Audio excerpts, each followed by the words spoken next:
안녕하세요. 김용재TV 하루 10분 독서입니다. 오늘은 마키아벨리 한비자 64페이지부터 읽겠습니다. 부하 직원들이 두려워하는 존재가 되라. 상사에 대한 평가가 우리 과장은 조금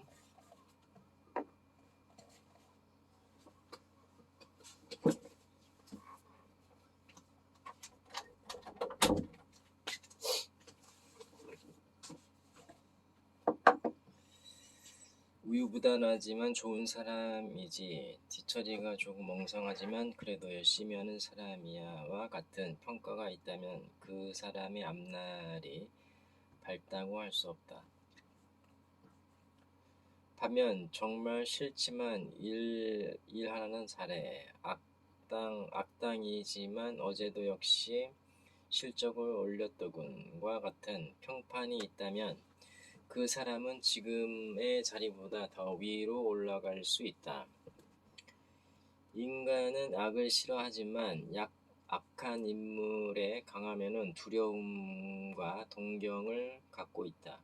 그러나 회사에서 독도 약도 되지 못한 인물은 믿음직스럽지 못하다. 친구로 사귈 수는 있겠지만 정작 중요할 때 도움이 되지 못하며 특히 회사에서는 아무 쓸모가 없다. 신뢰감 안에는 안심감이 숨어 있다. 인간은 자신을 안심시키는 상대방에게 신뢰를 느낀다. 또한 자신의 신뢰를 배반하지 않고 그에 응해주는 인간이야말로 사랑받을 수 있는 리더이다. 부하는 리더에게 충성을 바침으로써 이익이 지켜지고 많은 부를 약속받을 수 있어야 그를 사랑할 수 있다. 그런 믿음직스러운 리더에게 진정한 충심과 애정을 느끼는 것이다. 반항하면 해를 당한다는 공포를 주는 존재가 됨으로써 신뢰와 존경과 애정을 받을 수 있다. 부하들에게 인정받기를 원하는 상사나 상사의 총애를 받기 원하는 부하의 심리는 일반적이다. 그러나 단순히 애정만을 원하면 사람들은 이를 따르지 않는다. 공포심, 보통의 수준으로는 가늠할 수 없는 미지의 가능성과 예리한 통찰력, 거침없는 결단력, 용기, 망설임 없는 행동력, 냉철한 판단력은 절로 사랑받는 리더가 갖추어야 할 자질이다. 공포심은 외경으로 바뀌기 쉽다. 리더의 행동이 올바르고 힘이 있으며 결과가 좋다면 공포심은 자연스럽게 경외심으로 바뀐다. 신임 관리자는 이런 애정과 외경을 받을 수 있어야 성공한다. 배워야 할 때는 벤다는 말은 A 부장의 입버릇이었다. 일을 제대로 처리하지 않고 조직에 방해가 되는 무능력자를 빼거나 불필요한 낭비 없이 꼭 필요한 경비를 사용하게 한다는 의미를 갖고 있었다. 부하 직원은 그 의미를 제대로 알고 있고 단순히 허세로 비치지 않는 것은 A 부장의 실력 또한 뛰어나기 때문이다. 부하들은 더욱 A 부장을 신뢰하고 의지했다. 새롭게 군주가 된 사람에게는 민중의 사랑을 받음과 동시에 두려움의 대상이 되는 것이 반드시 필요하다.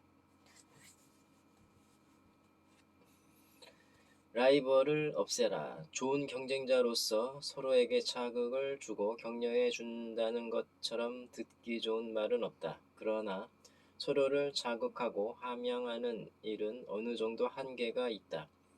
현실에서는 거리가 멀고 직종, 입장이 완전히 다른 경우에만 통용된다. 하나의 기업, 하나의 업계 안에서 이런 사고방식은 현실적이지 못하다.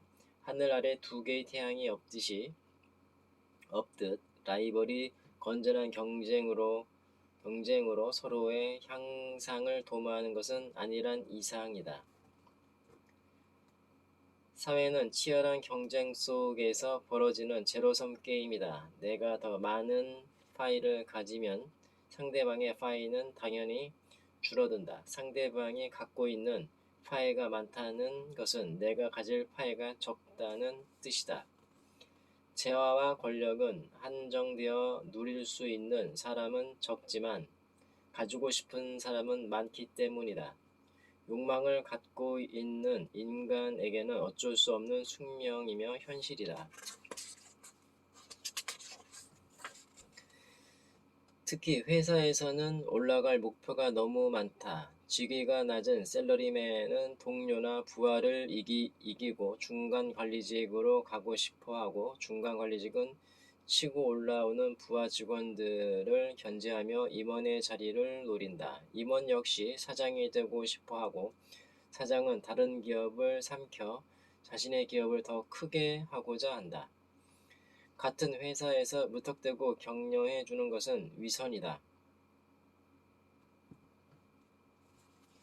경쟁자를 앞지르지 않으면 승리할 수 없으며 얄팍한 인정을 끌어들여서는 안 된다. 공격할 우려가 있거나 공격할 것이 틀림없는 사람은 모조리 없애지 않으면 안 된다.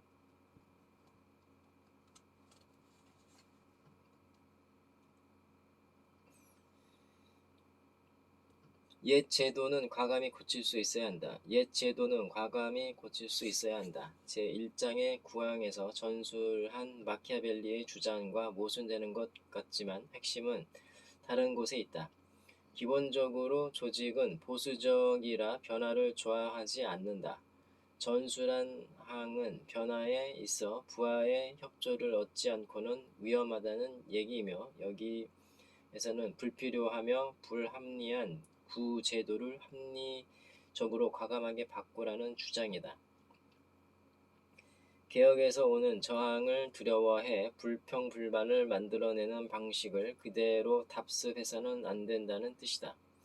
인간은 무의식적으로 안전을 처세의 첫 번째 원칙으로 삼는다. 조직 또한 마찬가지여서 변화보다 현상 유지를 원한다. 그리하여 많은 사람들이 무사안일주의로 지내지만 이것은 발전을 이루지 못하고 도태하며 어리석은 삶이다.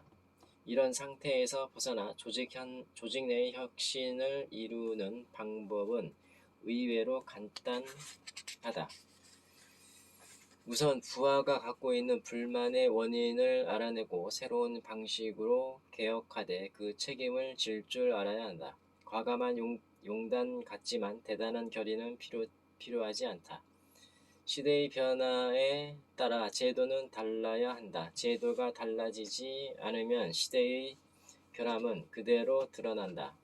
부당함을 토로하는 불만이 생길 수밖에 없다. 따라서 그 불만을 들어 구제도의 모순과 문제점을 확인하고 새로운 제도를 도입하는 것은 인심을 모으기 위해서 반드시 필요한 통과 의례이다.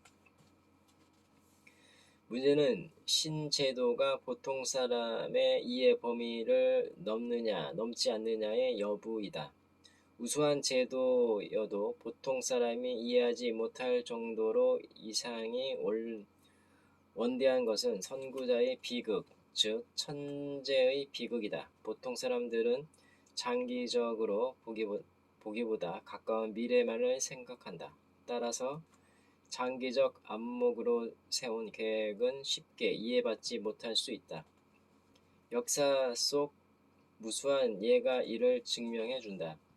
따라서 구제도를 수정하여 신제도를 세우는 일은 보통 사람도 이해할 수 있는 작은 변화부터 시작하는 것이 좋다. 그런 변화로도 평소에 부하 직원이 갖던 불만이 해소된다면 그들은 상사를 더욱 신뢰할 것이다. 만일 구제도를 통해 이익을 얻는 자가 있으면 그를 회유, 배제하거나 다른 부하를 통해 지탄받도록 해야 한다. 새로운 제도에 따라 구제도를 뜯어 고치는 것은 신임자의 책임이다. 준엄함과 친절을 적재적소에 쓰라. 마키아벨리의 친절은 겉으로 그렇게 보이는 일종의 가장이다. 이것은 이에타산에서 오는 것으로 마키아벨리는 윤리적인 의미에서 친절함과 관대함을 주장하지 않았다. 지배자는 피지배자의 인심을 모을 수 있어야 하며 동시에 적이 방심하도록 해야 한다. 따라서 친절함으로써 안심시키고 반대하는 세력에게는 엄격함으로 다스리도록 주장하고 있으므로 마키아벨리는 친절과 엄격함을 계산하여 적재적소에 쓰도록 주장한다. 다른 사람의 우위에 서는 사람은 포용력이 넓어야 한다. 힘과 권력이 있는 인물 곁에는 따르는 사람도 많으며 적도 많다. 자신을 따른다고 해서 너그러움을 무한정 베풀 수는 없다. 아첨하고 안색을 살피면서 눈치를 보는 이는 배신하기도 쉬우며 관대함을 베풀면 적당한 선을 아무렇지 않게 넘는다. 그 선을 함부로 넘지 못하도록 준엄이라는 구분이 필요하다. 친절과 관대함을 가장할수록 준엄함 또한 효과적으로 보일 수 있다. 두 개의 상반된 면을 극단적으로 보임으로써 자신을 따르는 자에게는 관대하나 적당한 선을 넘거나 저항하는 자에게는 혹독한 위험을 보일 수 있음을 깨닫게 해야 한다. 셀러리맨의 처세술에서도 부하 직원에게 관대하게 하되 무능력하거나 게으르고 방만하다면 위험 있는 모습을 보여주어야 한다. 마키아벨리는 세금 문제에서도 같은 태도를 유지했다. 군주가 관대하여 피지배층을 가엾게 여겨 복지적인 부분에 막대한 자금을 쓰고 급료를 올린다면 일시적인 인기를 얻을 수 있으나 결국 국고가 바닥나기 마련이다. 그리하여 세금을 올리면 피지배층은 강하게 반발할 것이며 질서가 흔들린다. 이런 관대함은 결국 어리광을 만들고 문제 해결에 도움이 되지 않는다. 세금을 함부로 쓰지 말고 인색한 모습을 보여도 처음엔 원성을 들을지 모르나 결국 국고가 풍족하여 필요할 때 요긴하게 쓸 수 있다. 준엄함과 함께 친절을 보이는 것은 새로운 지배자가 된 자에게 반드시 필요한 일이다. 도량이 크고 유연성이 있어야 한다. 어느 시대든 밑에 사람은 윗사람에게 불만이 있다. 셀러리맨도 상사에 불만이 있으며 이때 그들이 보는 상사는 속이 좁고 호탕하지 못하며 보신에만 힘쓰는 인물이다. 실제로 경영진이 모두 그런 사람들이라면 회사는 도산했을 것이다. 그러나 건재하는 회사가 더 많다. 새롭게 상사가 된 사람은 부하들이 불만을 갖고 있는 원인을 제대로 살피지 않으면 안 된다. 커다란 프로젝트를 맡은 책임자도 마찬가지이다. 밑에 사람들이 가장 싫어하는 상사는 윗사람에게는 아첨을 일삼지만 아랫사람에게는 권위만을 내세우고 속 좁게 구는 소인배이다. 어느 조직에나 이렇게 윗사람의 안색을 살피는데 전전긍긍하는 나머지 부하의 업무 성과를 가로채는 사람이 있다. 새롭게 책을 맡았을 때는 스스로 전임자와 전혀 다르다는 것을 보여 줘야 한다. 그러기 위해서는 도량이 크고 유연성이 있으며 포용하는 사람으로 보여야 한다. 부하를 위로하고 격려함에 있어서 대범해야 한다. 도량이 크고 호탕한 모습을 보여야 한다고 해서 관대함을 무한정 베풀 수는 없다. 이때의 호탕함은 쓸 때는 과감하게 쓰고 엄격하게 조일 때는 매듭을 분명히 짓는 것이다. 회사에서는 부서에 따라 접대비나 취재비 등을 쓴다. 이때 지출 내역이 경영자가 볼 때 허용할 수 없는 부분도 있지만 편법이라는 것이 있다. 전원의 협력과 이해를 바탕으로 개인이 아닌 집단의 이익을 위해서 사용하는 방법도 있다. 이것을 해내는 호탕함과 공범의식을 띤 연대감은 자연스럽게 일을 원활하게 만드는 작용을 한다. 도량이 크고 호탕함은 새로운 지배자가 된 사람에게 반드시 필요한 사항이다. 오늘은 여기까지 읽겠습니다. 감사합니다. 김영재 TV였습니다.